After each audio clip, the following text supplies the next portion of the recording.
You're watching the KOAM Morning News on Fox 14. Right now it's 7. A police pursuit from Oklahoma to Missouri ends in tragedy. But first, here's what McDonald County High School should expect for the coming months. It's going to be chilly out there today and breezy. We have some clearing taking place. We got more clouds to the north. Eventually these clouds clear out and it gets cold. Details in your forecast coming up. The 4 states' most watched news starts now. Good morning and welcome to the KOAM Morning News on Fox 14. I'm Samantha Walker. Hi, Chris Warner. It is just after 7 a.m. on this Wednesday, January the 14th. We are about halfway through the month, halfway through the week. It has been, we were really spoiled Monday and Tuesday with the nice warm weather. That's over for now, anyway. Some major temp changes. Some big temperature changes on both sides of the spectrum. We'll go over all those details with you, and some major changes coming to McDonald County, which I realized in my segue, I just read the first line of that. But still, major changes coming into McDonald County's high school. Yeah, the district recently approved a $1.2 million project to build new grandstands at the football field. KOAM's Kenny Foreman tells us what the school community can expect in the coming months. When it comes to fun community events like football games, there's one priority the district keeps in mind. As we looked at this project, how we're kind of looking at it is, safety first focus, safe experiences for the students, safe experiences for our community and visitors. But then after that, we're kind of looking at, how can we impact the most amount of students possible. That's why this $1.2 million renovation project will address needs such as building a new set of bleachers for the home team with ADA accessible ramps and seating that will create a better experience for everyone. If you look at the stairs, it's extremely steep and really not a good flow as far as people, because obviously you come off the stands and you go right to the concession stands right there. And so really it was a lot of, spacing issues. Lots of trip hazard stuff. Improved restrooms, concession stands will add to the experience, and the players will benefit as well with a new locker room. If we have a football game, home and visitors have to go up the hill to the high school to use the locker rooms at the high school, which the safety concern is they're going across the parking lot. Cars coming and going throughout the ball game night, before the game, after the game. It's a concern for the safety of those students and the officials as well. Now that the district has the funds to move forward with the project, they hope the community will feel the rewards. We are proud of our district. We're proud of the facilities that we have, and we want to continue to maintain that level of pride with everything that we do, not just bleachers, all the way up to the press box we're building at the baseball field to our classrooms. In McDonald County, Kenny Foreman, KOAM News.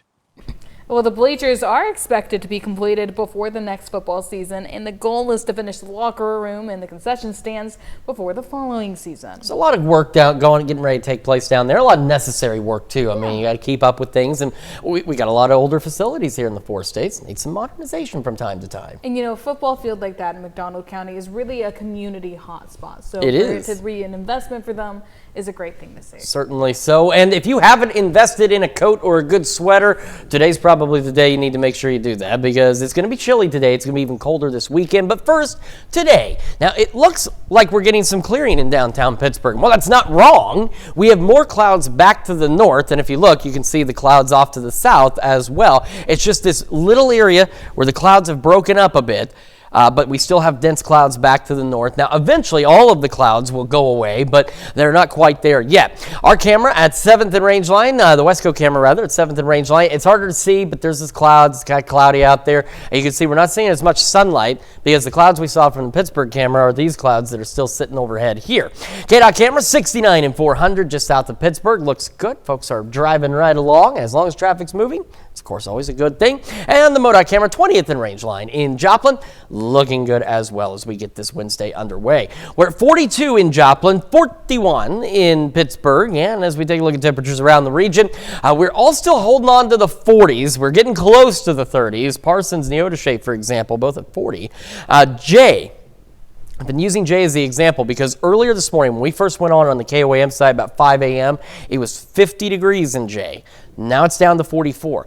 And that goes into something that we're going to discuss a little bit today is we have our actual high and then our daytime high. The actual high is what's going to be recorded for almanac data, for record keeping purposes, and that high, like Jay, for example, for many of us is going to be near 50 degrees. But our daytime high is going to be considerably cooler, and I'll discuss that in just a moment. The winds starting to increase. They'll continue to do so through this morning, so we do have some wind chills out there into the low to mid 30s and feeling a little colder already.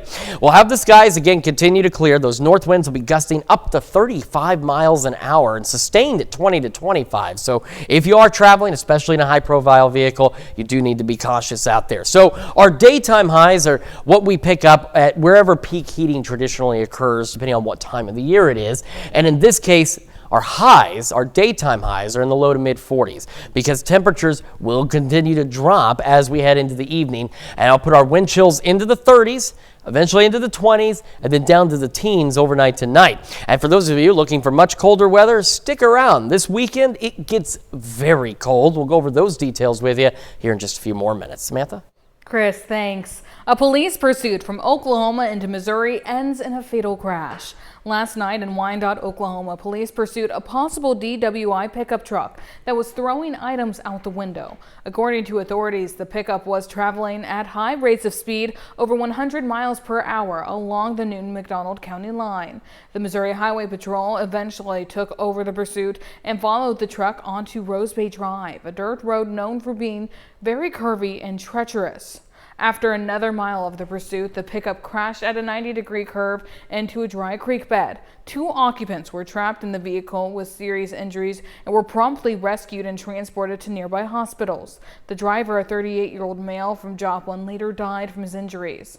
A Nevada police investigation is underway after the Missouri State Fire Marshal says yesterday's house fire in Nevada was intentionally set. Crews responded to the fire on East Ashland Avenue just before 9:30. They found flames and smoke coming from the 1.5-story home. Multiple fire departments responded. One Nevada firefighter fell through the floor but was able to get out safely. He was taken to the hospital but has since been released. The home was vacant at the time of the fire. Crawford County prosecutors formally charged a 17-year-old with first-degree murder in the fatal shooting of a Girard High School senior. The court held a detention hearing yesterday for the juvenile, who also faces 4 counts of aggravated endangering a child and criminal use of a weapon. The charges stem from Friday night's shooting at Schlinger Park in Pittsburgh. 18-year-old Adam Basari was found with gunshot wounds and pronounced dead at the scene. Later that night, Crawford County deputies arrested the suspect in Arma. Basari was a senior at Girard High School, set to graduate in May. Eastside Cafe in Girard will sell pulled pork sandwiches Friday from 5 to 7 p.m., with all proceeds going to the family. There's also a GoFundMe set up for the Adams family. A judge denies the release of former Cherokee County Deputy Garrett Gayoso, who faces charges of producing child pornography. A grand jury indicted Gayoso in December, and he remains in custody over community safety concerns. Authorities say he allegedly maintained an inappropriate relationship with a minor, exchanging thousands of texts and images. The KBI helped investigate the case, which goes to trial on March 2nd in Wichita. Gayoso resigned from the sheriff's office last year.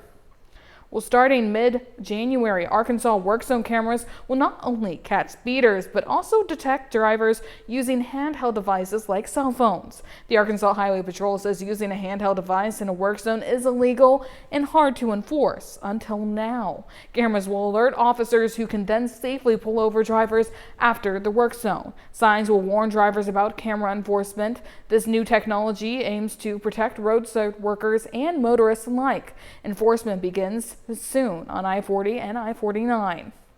A Jackson County, Missouri lawmaker wants to ban law enforcement officers from wearing masks while on duty. The proposal comes as federal ICE agents conduct operations wearing ski masks and other face coverings.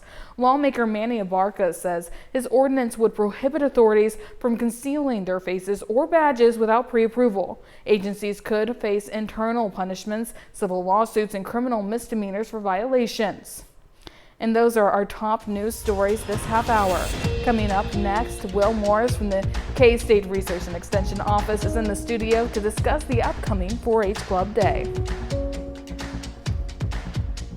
Well, welcome back. It's Wildcat Wednesday, and this week we have Will Morris from the K-State Research and Extension Office joining us in the studio. Thank you so much for being here. Thanks for having me. So you guys are always doing so much incredible stuff in the community, and you have an exciting event coming up, which is 4-H Club Day. Yeah, so this is kind of our first big event for the not only new year, but our new 4-H year, which started back in October. So most of the time people know when they hear 4-H, they think of the county fair, showing livestock, kids that were raised on farms, those kinds of things, which we do have all of that within. But we are at our core a youth development organization, so we do have events like 4-H Club Day where kids come and learn and develop skills in different things such as public speaking, giving presentations, leadership, things like that, and that's what 4-H Club Day is all about. So kids come and they will present and they will talk about different things that they're passionate about. They'll do different demonstrations. If they have any sort of musical capabilities, they may do some presentations and performances on those. And we also have some different group things that our clubs do, such as forming a model meeting for somebody, because the knowledge and skills to be able to hold a meeting in a professional way following the Robert's Rules of Orders is not as common as it used to be. So they're developing skills that can carry over not only into their adolescence but into their adult life as well. Yeah, kind of going off of that, why is a day like this so important for these kids and their development? Yeah, so eventually we hope that all the kids will grow up and they'll go off on whatever path, but they'll probably have to go to a job interview or something like that. So being able to talk in front of somebody, present a case for themselves, saying why they may be the right fit for a job or why they deserve a scholarship or whatever the case may be, those types of things are important and can help change the trajectory of their life. So being able to confidently stand up in front of somebody and speak is a very important skill, and we can help them practice that and learn those things in a very low risk environment. Well, that sounds great. Kids who have participated in 4-H Club Day in the past, what has been their takeaway from it? What's their reaction to it? Yeah, so it can be kind of nervous because we have youth as young as 7 years old coming in and presenting in front of someone. And so, they have those nerves at first. But in my experience, not only personally as a 4-H alumni, but also in my position now, I've not had a kid regret it because they go off and they've been there, they've experienced those nerves, they've experienced the jitters of talking in front of somebody, being asked questions, presenting. So once they get into a higher stakes situation, then they're a lot more confident and comfortable with it. Amazing. And when is this year's 4-H Club Day? Yeah, so they'll take place throughout the month of February in different counties. So in like Crawford County, for example, ours will be on February 7th. Great. And if people are hoping to learn more about what you guys do with the K-State Research and Extension Office or about maybe some local 4-H clubs, where can they reach out? Where can they learn more? Yeah, just check out our website, the Wildcat Extension District, and we'd be happy to answer any questions that they may have. Well, it sounds like it's going to be a really great learning opportunity for some of these youth, so I can't wait to see what they do. Well, thank you so much for joining us. Thank you. We'll be right back.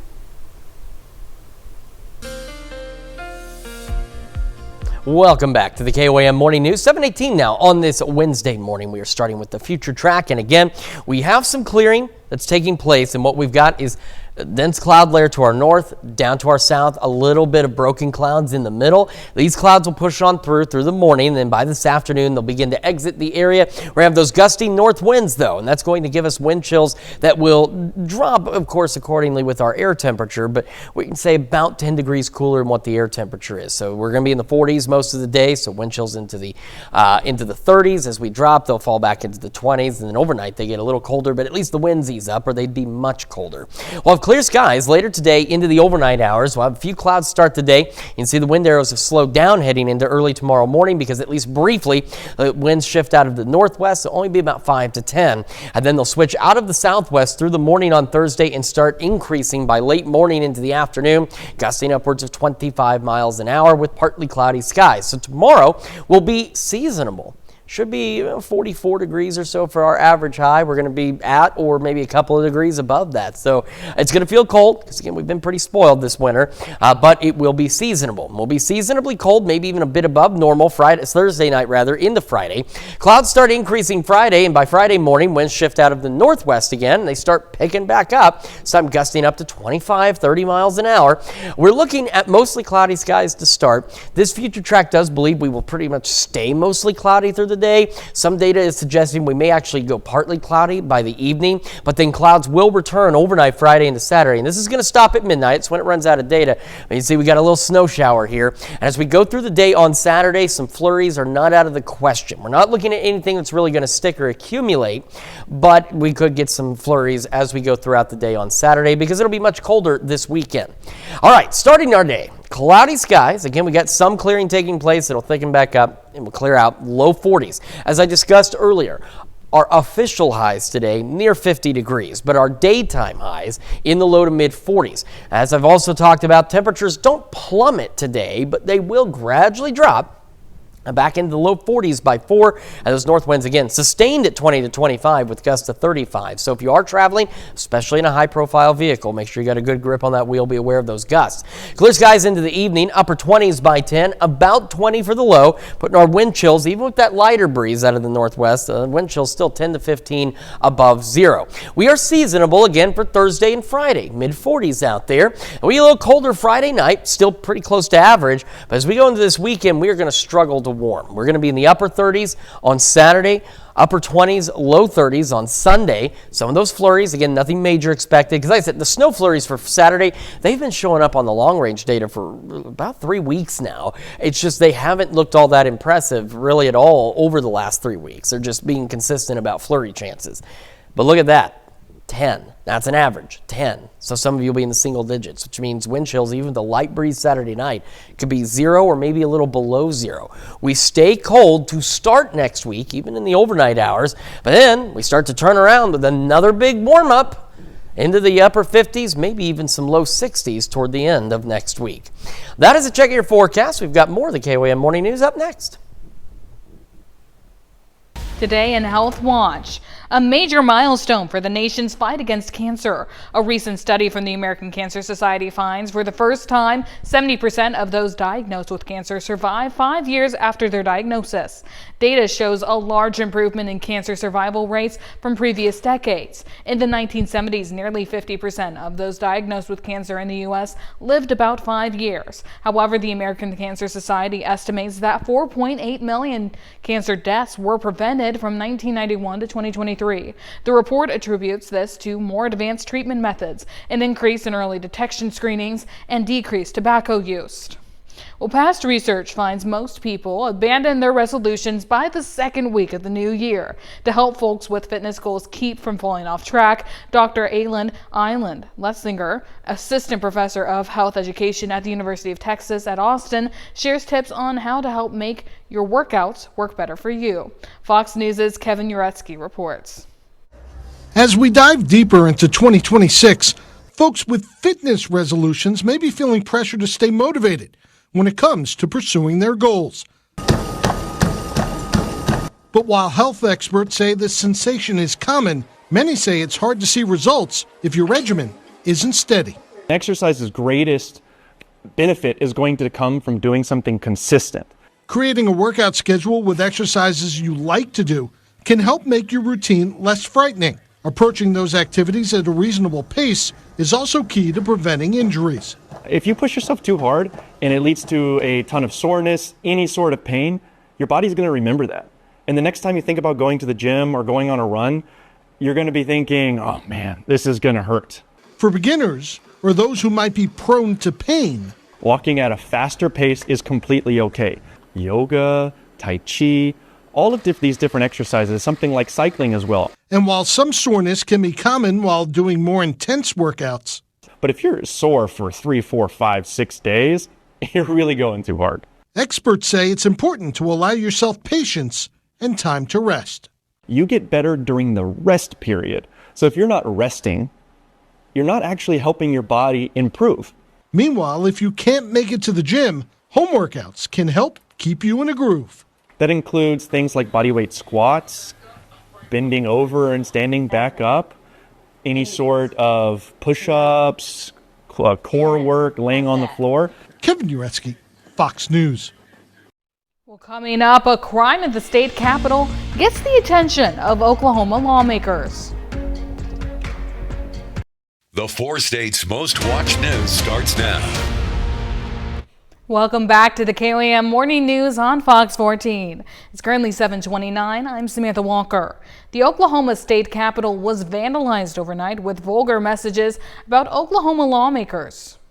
But it says Oklahoma, it kind of makes your stomach turn. I mean, the state taxpayers spent a lot of money renovating this building. It's it's a prize of our state. It's a great place to be. It's a people's house. The Oklahoma State Capitol vandalized overnight with spray paint displaying vulgar messages about Oklahoma lawmakers. Graffiti those lawmakers are calling disgusting.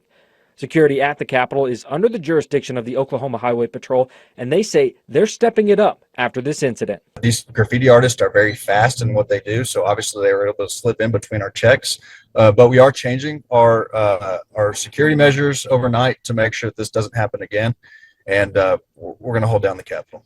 That is not free speech. That is vandalism, and you need to be prosecuted for it. Lawmakers tell me they feel safe at the Capitol. We always feel safe coming in here. They do a great job of that. Every entrance is guarded very closely. But they pledge to work with their partners at OHP to make sure this never happens again. This will be one we also obviously will address this again. If there's a gap in coverage out there, that's something that we need to address, and we will address it. Now here's Chris with a look at your forecast. Yeah, we're starting with downtown Pittsburgh. You see, remember what I mentioned about the clouds up to the north? We just had this brief pause. Yeah, here they come, pushing back into downtown Pittsburgh. A Westco camera 7th and range line, so there they are, back off to the northwest, and so it will get cloudy again for some of us. But as I mentioned, these clouds will eventually clear out completely later today. KDOT camera 69-400 looking good as well this morning. And a final stop, MoDOT camera 20th and range line. You can see the clouds off in the distance here, getting ready to roll back in again before they start to clear out. Temperatures this morning, chilly. Still technically for this time of year above normal, but it is chilly. 42 in Joplin, 41 in Pittsburgh, and across the region we are looking at still into the 40s. We've got close to 30. Neodesha, Parsons both at 40, but we're all hanging out in the 40s. And as I mentioned earlier, I'm not picking on Jay. It's just they were the warmest. At about 5 o'clock this morning, they were staying at 50 degrees. They've come down to 43. So really quickly, those of you maybe didn't catch it earlier, it just goes back to difference between our daytime highs and actual highs. Actual highs today would have been like Jay, near 50, but it happened very early this morning. Daytime highs are going to be what we reach by this afternoon, and it's not going to be nearly as warm as what we will record officially in the books for today.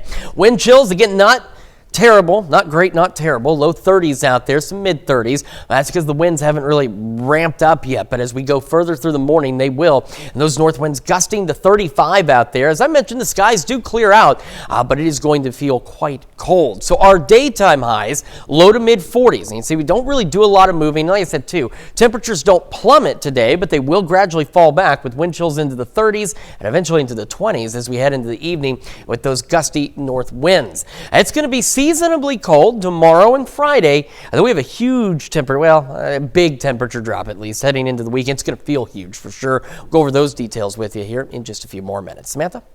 Thanks, Chris. Missouri Governor Mike Kehoe delivered his first State of the State address calling for the elimination of the state's individual income tax within 5 years. Kehoe wants voters to decide the issue at the ballot box this year. He says Missouri isn't competitive enough, and to change that, we must first change the state's tax structure. From our cities to our small towns, I hear the same message. It's time to compete. It's time to win. And it's time to show the country what the Show Me State is truly made of. The governor also announced a new government efficiency initiative called Missouri Great and proposed cutting more than $600 million from the state budget. Kehoe emphasized Missouri's commitment to nuclear energy and expanding school choice programs.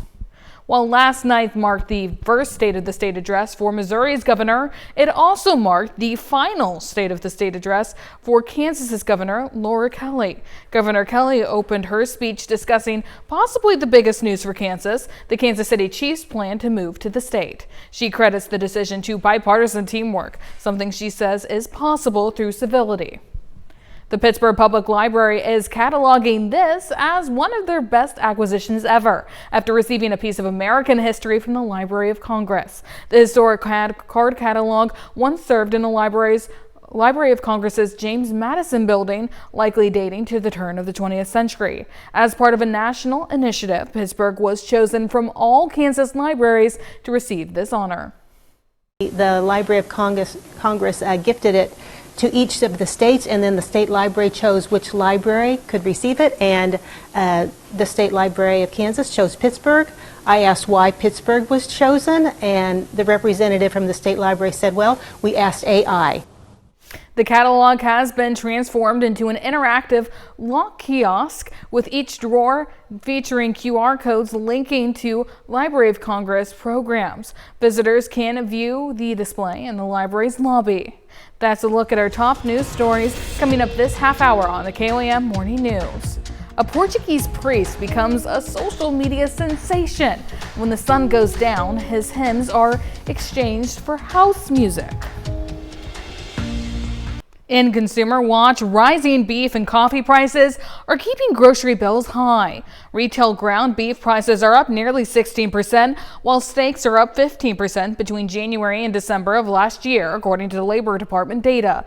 Trump made lowering beef prices a priority last fall, tasking advisors with making ribeyes and fillets more affordable. But beef prices have been rising for years after ranchers began shrinking their cattle herds after a prolonged period of weakening financial conditions. Coffee prices are up 20%, according to government data. Despite reducing Trump tariffs on Brazil late last year, analysts say lower coffee costs have yet to work their way through the U.S. supply chain. But egg prices have come off their record highs reached last year.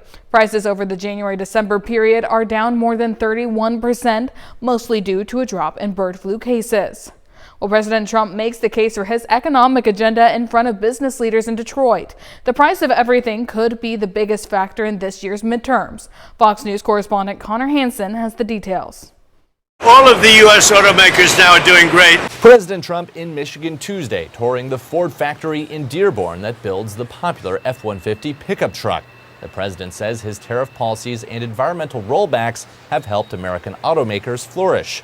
Afterwards, in a speech to the Detroit Economic Club, President Trump touted the latest inflation data. We have, inflation way down. Overall, inflation is holding steady. The prices of gas and used cars have gone down, but food prices have gone up. Incomes are rising.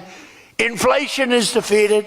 America is respected again like never before. Pocketbook issues will be key to the White House ahead of midterm elections, as Democrats seize on Americans' concerns about affordability. I don't know why we would take what he says seriously, because it's his policies that are jacking up prices. And the president continued to criticize Fed Chair Jerome Powell for not cutting interest rates further, even as a new DOJ investigation into Powell over renovation costs has rattled officials on both sides of the aisle.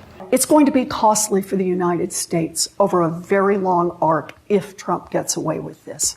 Today, Treasury officials said the U.S. has collected $97 billion in tariff revenue so far in this fiscal year, more than a 300% increase from the same time last year.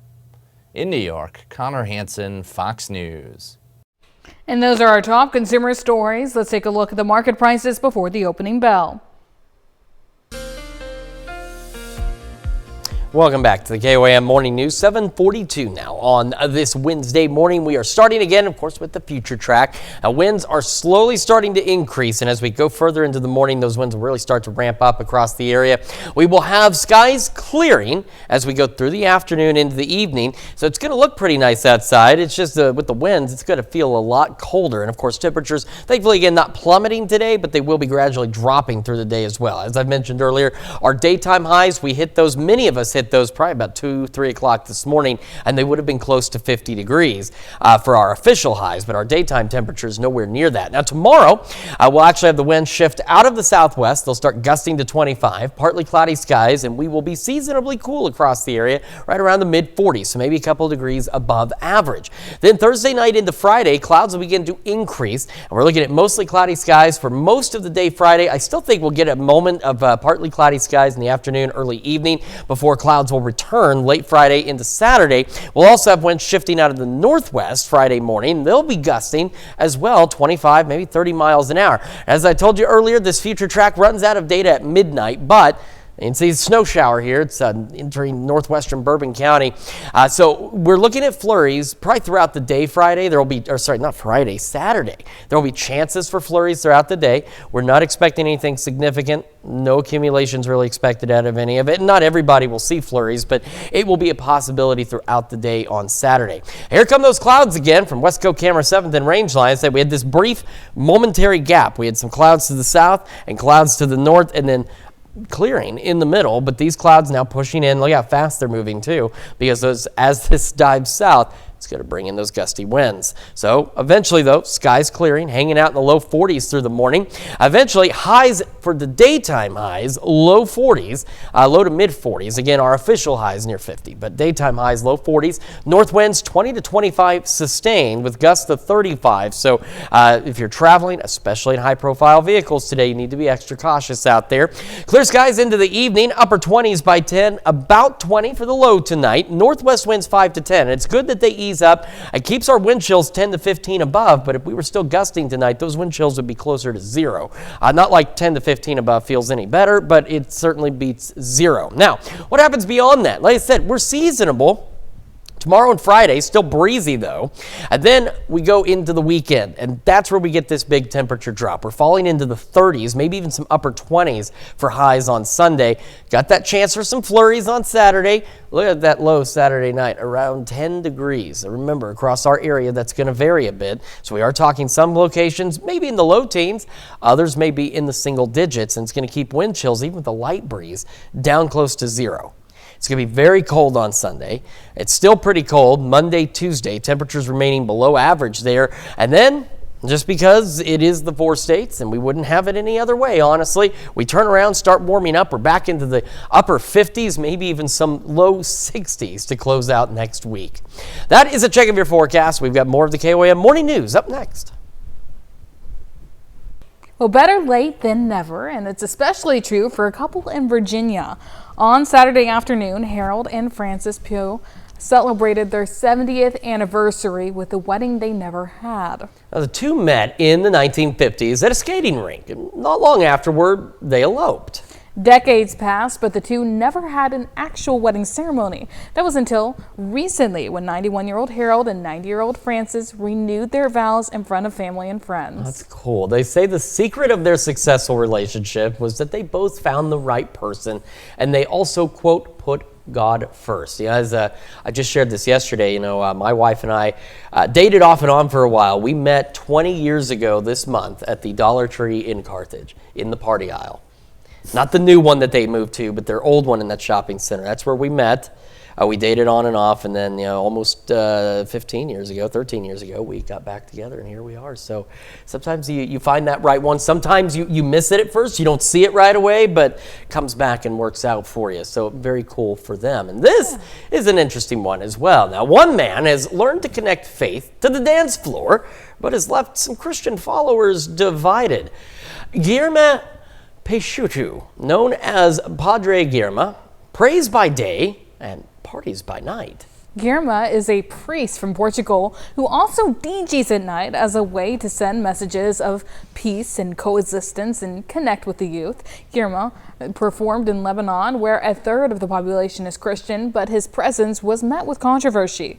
18 people, including religious officials, petitioned for Guillermo's show to be canceled, but the request was rejected by a judge. The visit garnered both positive and negative reactions on social media, and Guillermo has turned into a global sensation, gaining 2.6 million followers on Instagram. Certainly, here's the deal, though. Connecting with the young folks today, one of the stories we've done, you'll see it covered nationally. Church attendance has come down a bit. The young kids they're so busy, they've got so much going on, or they just they're so social that connecting them with religion on their level works out. They may not be able to get to church. They may not have the time. A lot of kids, we're working weekends and every other time. So this is an interesting, I get where it could cause some controversy, but at the same time, kind of connecting on their level to bring them closer to God in a way that works for them. Yeah. And, you know, talking about bringing things, maybe bringing things to space, NASA's launching the Deep Space Food Challenge, Mars to Table, a new global competition inviting chefs, innovators, culinary experts, higher education students, and citizen scientists to design a complete Earth-independent food system for long-duration space missions. Now, Mars to Table is an international competition within NASA's Deep Space Food Challenge series administered by the Methuselah Foundation. The challenge invites teams to design complete, nutritionally sufficient, integrated food systems for long-duration human missions, with teams spending approximately 7 months developing a Mars surface habitat food system through September of 2026. As humans prepare for sustained lunar and Martian missions, food must evolve from cargo into infrastructure. Multi-year planetary expeditions demand Earth-independent, integrated food systems that can operate reliably under extreme constraints. Mars to Table challenges teams to design systems that reduce reliance on Earth resupply, integrate with life support systems, and support sustained surface operations while maintaining crew health, morale, and performance. Technologies developed for Mars can also transform food service systems here on Earth, including applications in remote communities, disaster response, defense and expeditionary operations, extreme environments, and urban food resilience. By designing food systems that operate reliably under extreme constraints, Mars to Table highlights approaches that reduce dependence on fragile supply chains, maximize resource efficiency, and enable food production where traditional systems fall short. In doing so, the challenge bridges space exploration with Earth's most demanding food challenges. It's certainly unique. You know, you think of the movie The Martian. Yes. And I mean, I remember reading that it was one of the most accurate depictions of life on Mars and what it might be like, and that's where we're aiming for. And I love this too. You know, a lot of people go, why are we spending all this money on space? Well, this works both ways. Not only could it help us with space exploration, but it can also help us back here on Earth. You know, so many other split. situations, yeah. While it might be, it might take some time before we get domestic robo-dogs to keep as pets, Japan is using them now to support their military by scouting through extreme temperatures and rough terrain that is inaccessible for humans. Now, the four-legged robots made their debut in a military drill conducted by the Japanese Ground Self-Defense Force 1st Airborne Brigade at Narashino Exercise Field on Sunday, marking the first time the unit integrated unmanned ground vehicles into its annual New Year descent training. The quadrupedal unmanned ground vehicle Vision 60 was developed by U.S. company Ghost Robotics. The 112-pound robot can endure 3.15 hours of continuous walking at 0.9 miles per second or 21 hours of standby time, according to its developer. Well, the robots and troops, consisting of about 2,100 officers from 14 countries, including the U.S. and Australia, took part in the drill, according to Japanese broadcaster NTV. Now, if any of you have ever seen the movie Short Circuit from 1986, that's what they kind of remind me of. They designed those robots. Now, they looked more human. Well, they weren't human-like, but you know, they took a more traditional form, and their goal was to go where troops couldn't and deliver nuclear bombs and other things, places that it would be hazardous to send real human troops to. I just love the way it walks. I know. I know it's very serious because like it does important military things, but look at it. It's just. I mean, I'll have to try walking like that. Oh, we got another Check Your Forecast right after this.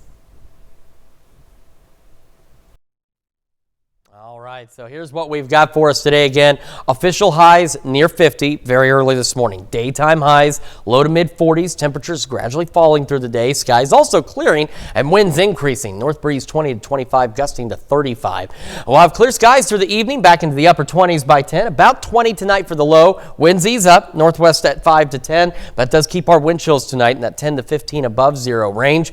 We're breezy tomorrow and Friday. Southwest winds tomorrow, northwest winds Friday. Seasonable temperatures, big drop this weekend. Could get flurries on Saturday. Again, at this time, it's not looking impressive, but you could see a few flakes flying around here and there. What's impressive is the temperature drop. Upper 20s, low 30s on Sunday. Teens Saturday night. We stay cold and below normal through the start of next week. And then because, as we've mentioned, it is the 4 states, and why not? We are going to warm back up in the second half of next week. Upper 50s, maybe even some low 60s. So it's going to get really cold, and then it'll get really warm again. Oh, a roller coaster, as we always like to say. Oh, absolutely. Well, Easter is about to get a whole lot sweeter. New to the Peeps collection this year and available nationwide, Peeps Pop-Tarts Frosted Strawberry Flavored Marshmallow Chicks bring a fun and tasty twist to Easter baskets inspired by the classic toaster pastry favorite. Now, for fans craving adventurous, spicy flavors, Peeps Chili Lime. Is that spicy or spicy? Spicy. I don't know what that means. Well, it's sweet and spicy. Spicy. Oh, okay. I say I'm too old for this. Well, anyway, chili lime mango flavored marshmallow chicks available only at Kroger are going to deliver a sweet meets tangy kick that adds a bold flavor fusion to Easter traditions. Exclusively available at Target, Peeps Sunny D flavored marshmallow chicks deliver refreshing bursts of citrus flavor, bringing a bright sunny surprise to any seasonal craft or basket moment. Now, it goes one way. Either you enjoy Peeps or you absolutely hate them. I think they're okay, but some of the new flavors just mess with me. Sunny D sounds interesting. Pop-Tart sounds interesting. That's going to do it for now. We're back with more news and weather at noon. Have a great rest of your morning.